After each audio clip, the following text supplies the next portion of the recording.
చీపురుపల్లి నియోజకవర్గం ఉత్తరాంధ్ర నియోజకవర్గాల్లో చీపురుపల్లికి ప్రత్యేక స్థానం అని చెప్పుకోవాలి. ఎక్కువ గ్రామీణ ప్రాంతం ఉండే నియోజకవర్గం ఇది.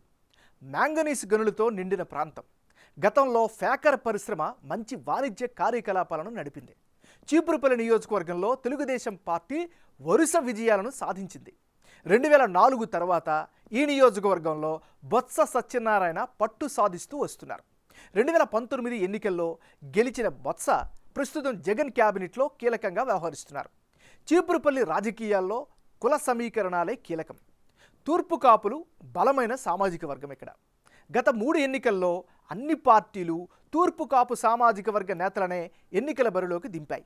ఈ నియోజకవర్గంలో ఈసారి ఓటర్ నాడి ఎలా ఉందో తెలుసుకునే ముందు 2019 అసెంబ్లీ ఫలితాలను ఓసారి పరిశీలిద్దాం. 2019 ఎన్నికల్లో వైఎస్ఆర్ కాంగ్రెస్ పార్టీ తరపు నుంచి బొత్స సత్యనారాయణ, తెలుగుదేశం పార్టీ తరపు నుంచి కిమిడి నాగార్జున బరిలోకి దిగారు. ఆ ఎన్నికల్లో వైసీపీకి అనూహ్యంగా 54% ఓట్ షేర్ దక్కింది.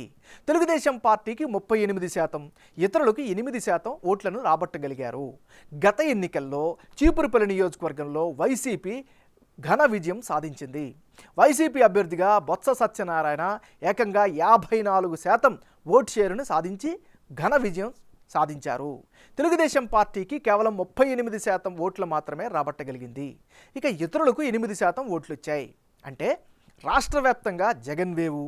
అలాగే విజయనగరం జిల్లా రాజకీయాలలో బొత్స ఫ్యామిలీ ఎఫెక్ట్తో మంచి ఓట్ షేరుతో ఈ నియోజకవర్గంలో ఆయన విజయం సాధించగలిగారు. మరి ఈసారి రానున్న ఎన్నికల్లో చీపురుపల్లి సెగ్మెంట్లో రాజకీయం ఎలా ఉండబోతుందో big TV exclusive detailed election సర్వేలో వెల్లడైనటువంటి అభిప్రాయాలను ఇప్పుడు పరిశీలిద్దాం.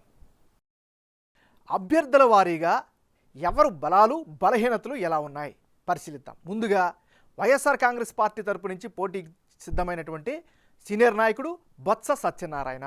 మరి బొత్స సత్యనారాయణకి ఈ ఎన్నికల్లో అనుకూలమైనటువంటి అంశాలేమిటి?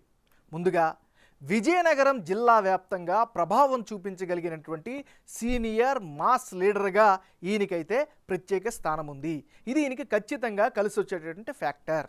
మరోవైపు బొత్స పట్ల జనంలో నమ్మకం ఉంది.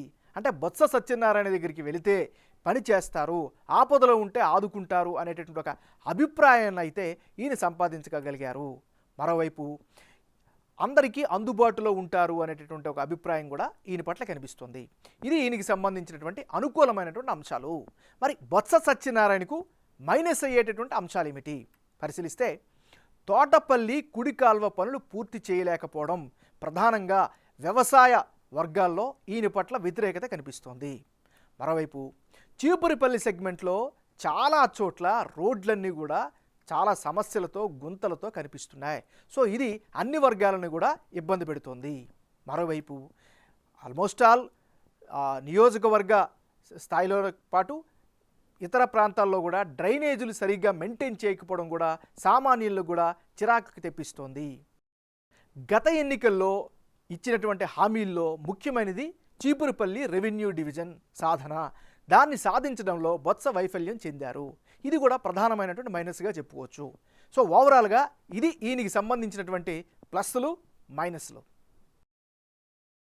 తెలుగుదేశం పార్టీ తరపు నుంచి చీపురుపల్లిలో బరిలోకి దిగడానికి సిద్ధమైనటువంటి నాయకుడు కిమిడి నాగార్జున. మరి కిమిడి నాగార్జునకి ఈసారి ఎన్నికల్లో అనుకూలంగా ఉండేటువంటి అంశాలేమిటి? కిమిడి మృణాలిని గణపతిరావు రాజకీయ వారసుడిగా రాజకీయాల్లోకి రావడం ఈయనకి ప్రధానమైనటువంటి ప్లస్ పాయింట్గా ఈ నియోజకవర్గపరంగా చెప్పుకోవచ్చు. మరోవైపు యువ నాయకుడిగా ప్రజల్లో అయితే మంచి గుర్తింపునైతే సంపాదించుకోగలిగారు. మరోవైపు నియోజకవర్గంలో చాలా యాక్టివ్గా ఉన్నారు, అనేక సేవా కార్యక్రమాలు చేస్తున్నారు. పార్టీ పరంగా కూడా కార్యక్రమాలు చేయడం ద్వారా పార్టీ కార్యకర్తలతో మమేకమవుతున్నారు. ఇవన్నీ కూడా కిమిడి నాగార్జునకు అనుకూలమైనటువంటి అంశాలు. మరి కిమిడి నాగార్జునకు ఈసారి మైనస్ అయ్యేటటువంటి అంశాలు ఏమిటి? బొత్సను ఏ మేరకు ఢీకొట్టారు అనేటటువంటి అనుమానాలు కావచ్చు, సందేహం కావచ్చు సర్వత్రా వ్యక్తమవుతుంది. ఇది ఈయనకి ప్రధానమైనటువంటి మైనస్గా చెప్పుకోవచ్చు. ఇది నాగార్జునకి సంబంధించినటువంటి ప్లస్లు మైనస్లు. చీపురుపల్లి నియోజకవర్గం నుంచి వైఎస్ఆర్ కాంగ్రెస్ పార్టీ తరపు నుంచి సీనియర్ నాయకుడు బొత్స సత్యనారాయణ, తెలుగుదేశం పార్టీ తరపు నుంచి కిమిడి నాగార్జున, వీళ్ళిద్దరి మధ్య ఈసారి పోటీ జరిగితే ఎలా ఉండే అవకాశం ఉంది? బిగ్ టీవీ రిజల్ట్స్లో వచ్చినటువంటి స్టాటిస్టిక్స్ని కనుక పరిశీలిస్తే వైఎస్ఆర్ కాంగ్రెస్ పార్టీకి ఏకంగా 51% ఓట్ షేర్ సాధించే అవకాశాలు కనిపిస్తున్నాయి. తెలుగుదేశం పార్టీకి అనుకూలంగా 42% ఓట్లు దక్కే ఛాన్సెస్ ఉన్నాయి. ఇతరులకు 7% ఓట్లు వచ్చే ఛాన్సెస్ కనిపిస్తున్నాయి. అంటే ఇప్పటికిప్పుడు ఎన్నికలు జరిగితే చీపురుపల్లిలో వైఎస్ఆర్ కాంగ్రెస్కే గెలుపు అవకాశాలు ఎక్కువగా కనిపిస్తున్నాయి. బొత్స సత్యనారాయణకు 51% ఓట్లు వచ్చే ఛాన్సెస్ ఉన్నట్లు బిగ్ టీవీ సర్వేలో వెల్లడైంది. అటు తెలుగుదేశం పార్టీకి 42% ఓట్లు వచ్చే అవకాశాలు ఉన్నాయని తేలింది. ఇతరులకు 7% ఓట్లు వచ్చే ఛాన్సెస్ అయితే కనిపిస్తున్నాయి. ప్రస్తుత ప్రభుత్వం అమలు చేస్తున్న వెల్ఫేర్ స్కీములు ఓట్లుగా మారతాయని సర్వేలో తేలింది. బొత్సకు వ్యక్తిగత అభిమానులతో పాటు జనంలోనూ పేరుండడంతో ఓట్లు పెరుగుతాయి అని అంటున్నారు.